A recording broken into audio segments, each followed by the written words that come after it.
I got so much motherfucking design on right now. Bring it down, bring it back, make it clap. I got 3 old thoughts, new block, wear that thing. Bitches on my line, and you know. Assalamualaikum warahmatullahi wabarakatuh. Perkenalkan, nama saya Karisma Dewi dengan NIM 201-22-109. Di sini saya akan menjelaskan peran teknologi pendidikan dalam penyelesaian problem pendidikan. Yang pertama, saya akan menjelaskan tentang pengertian teknologi pendidikan.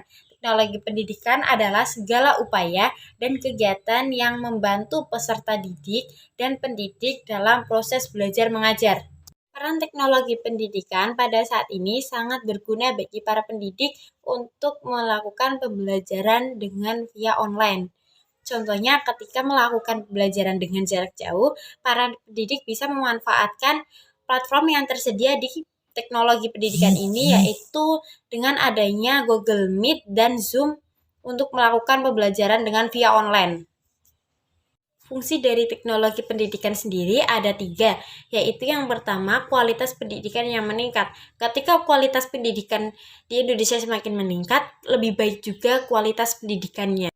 Fungsi yang kedua yaitu sebagai pendukung dalam pembelajaran. Para pendidik dapat membuat pembelajaran lebih menyenangkan dengan cara menampilkan beberapa video tentang pembelajaran tersebut, sehingga mereka dapat memperhatikan video yang dijelaskan oleh para pendidik melalui video tersebut. Dan fungsi yang ketiga yaitu mendapatkan informasi yang lebih mudah. Hal ini dapat memudahkan kita dalam mengakses sesuatu yang sulit dalam pembelajaran. Bukan hanya peserta didik saja yang dapat mengakses mesin pencarian ini, melainkan juga para pendidik bisa mengakses menggunakan mesin pencarian ini untuk mencari materi yang akan disampaikan dengan lebih mudah. Assalamualaikum warahmatullahi wabarakatuh. Sebelumnya perkenalkan, nama saya Nia Oktaviani, NIM 20122-172. Di sini saya akan menjelaskan tentang isu-isu kontemporer dalam problem pendidikan. Isu kontemporer pendidikan adalah isu-isu terkait dunia pendidikan yang tidak terikat dengan aturan-aturan zaman dulu dan berkembang sesuai dengan zaman sekarang.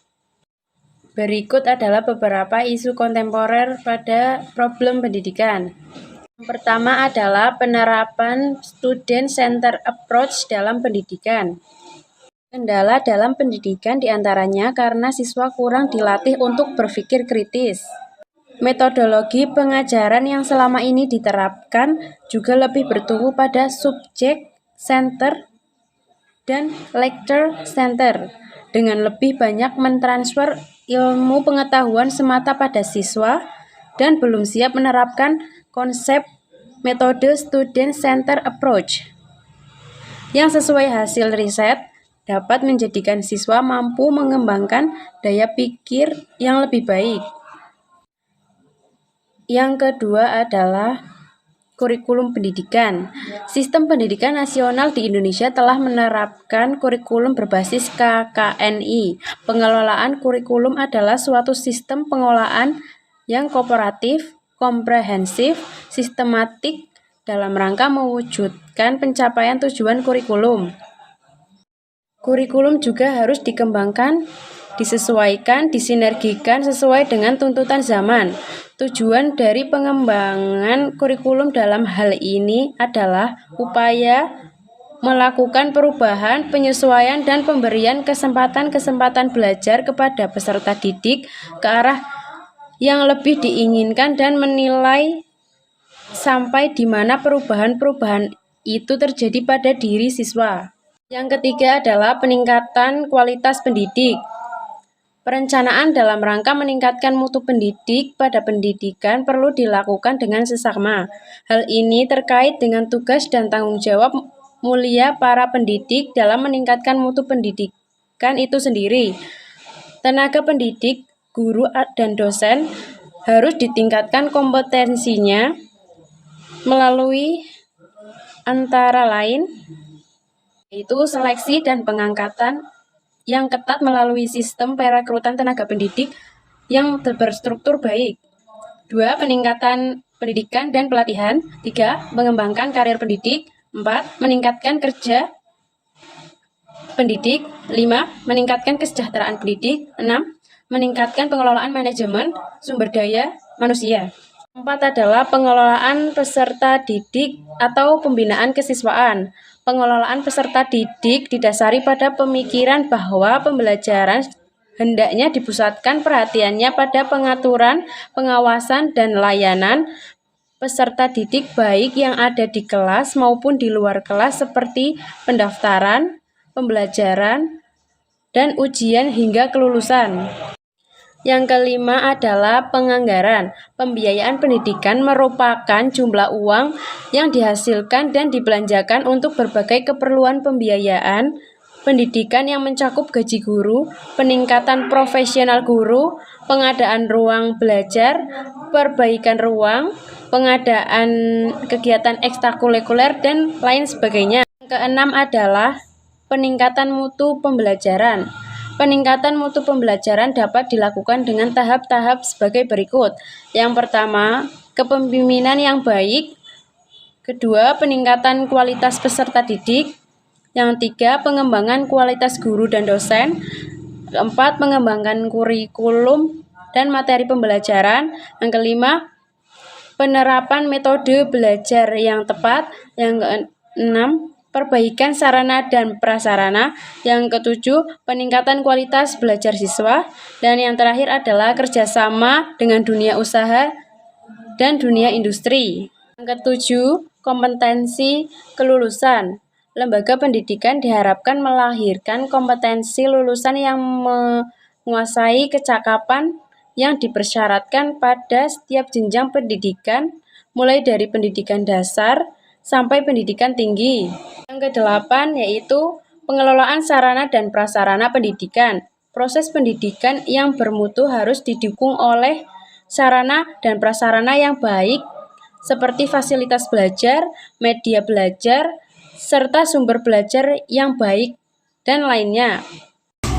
Klasifikasi problem pendidikan.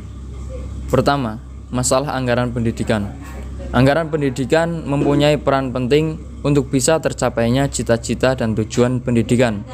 Anggaran pendidikan sangat berpengaruh dalam proses penyelenggaraan pendidikan yang berkualitas dan bermoral, dan termasuk juga profesionalisme seorang guru. Guru selama ini dituntut untuk berkhidmat secara sempurna dalam melahirkan anak-anak yang berkualitas.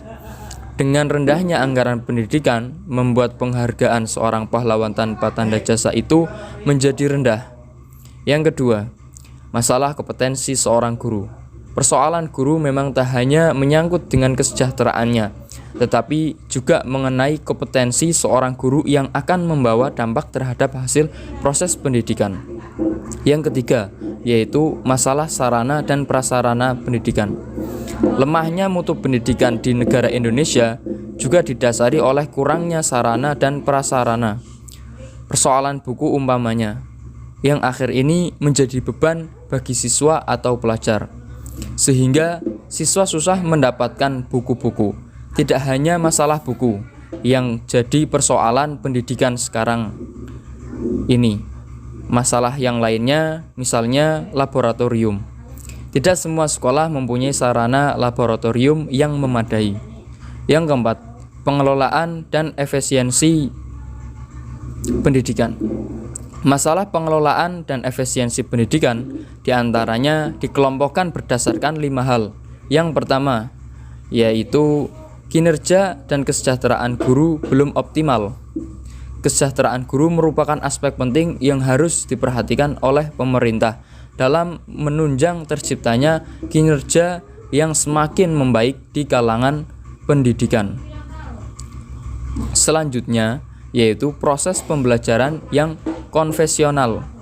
Sudah selayaknya profesi sebagai seorang pendidik membutuhkan kompetensi yang integrasi baik secara intelektual, akademik, sosial, pedagogis, dan profesionalitas, yang kesemuanya berlandaskan pada sebuah kepribadian yang utuh pula, sehingga dapat menjalankan fungsinya sebagai pendidik, senantiasa dapat mengembangkan model-model pembelajaran yang efektif, inovatif, dan relevan.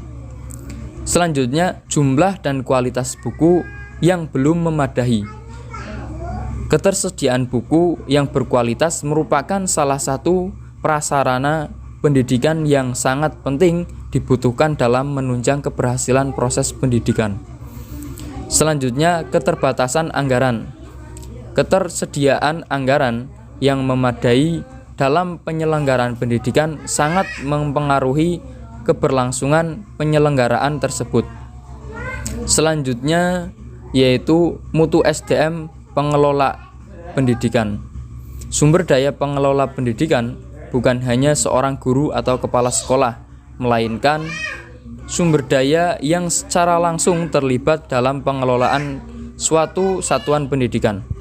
Rendahnya mutu dari SDM pengelolaan pendidikan secara praktis tentu dapat menghambat keberlangsungan proses pendidikan yang berkualitas, sehingga adaptasi dalam dan sinkronisasi terhadap berbagai program peningkatan kualitas pendidikan juga akan berjalan lamban.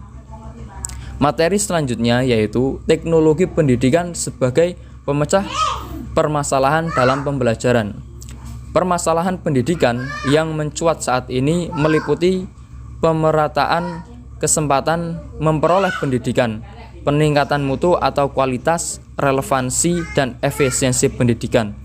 Permasalahan serius yang masih dirasakan oleh pendidikan mulai dari pendidikan dasar hingga pendidikan tinggi adalah masalah kualitas. Tentu saja ini dapat dipecahkan melalui pendekatan teknologi pendidikan. Dengan demikian, teknologi pendidikan berperan dalam pemecahan masalah pembelajaran dengan cara: pertama, memadukan berbagai macam pendekatan dari bidang ekonomi, manajemen, psikologi, dan rekayasa. Yang kedua, dengan cara memperhatikan dan mengkaji semua kondisi dan saling berkaitan di antara semuanya. Yang ketiga, yaitu menggunakan teknologi sebagai proses dan produk untuk membantu memecahkan masalah belajar. Dalam hal ini, pemecahan masalah pembelajaran dapat terlaksana melalui beberapa hal. Di antaranya adalah A. Penerapan prosedur pengembangan pembelajaran dalam penyusunan kurikulum tingkat satuan pendidikan atau disebut KTSP. Struktur dan muatan kurikulum, kalender pendidikan, silabus, dan perangkat pembelajaran lainnya. B. Penerapan prosedur pengembangan pembelajaran dalam penyusunan bahan belajar, modul, buku, teks atau buku elektronik atau biasa disebut dengan e-book. Yang C.